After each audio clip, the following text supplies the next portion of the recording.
amelelewa kwenye dini. Si unaelewa ninachokufundisha? Mtu huyo hakosei anachokifanya, kwa sababu tamaduni zilizomshikilia ni tamaduni za kidini. Amina. Familia iliyomlelea ni familia ya kidini. Amina.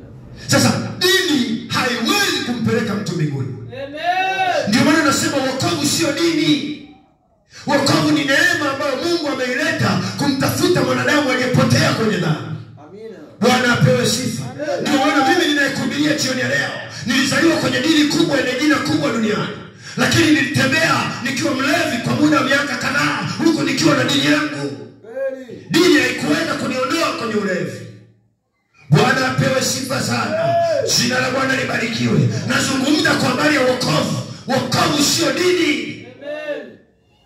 Wokovu ni neema. Mungu ameiachilia kwa ajili ya watu wake waliopotea kwenye dhambi waweze kumrudia. Biblia yangu inaniambia kwenye kitabu cha Mwanzo sura ya 3, pale kwenye bustani ya Edeni, Mungu alikorofishana na Adamu. Adamu alitofautiana na Mungu, ndipo pale ambapo mwanadamu alipoteza utukufu wake.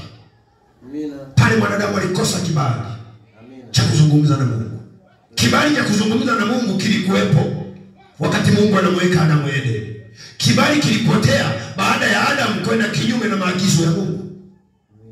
Biblia inaniambia kwenye Yohana 3:16, Mungu akaupenda ulimwengu akamtoa mwanae wa pekee ili kila muaminie asipotee bali awe na uzima wa milele. Kwa hiyo basi alipomtoa mwanae wa pekee ambaye ni Kristo Yesu, kila muaminie, nikianza na mimi niliyemwamini, sikiliza nikwambie, nilikuwa napotea kwenye ulevi, akanichukua Yesu, akaniokoa Yesu, akaniambia hakuna kulewa tena. Ndio maana nasema kila anayemwamini Yesu hawezi kupotea bali atakuwa na uzima wa milele. Ndio maana nasema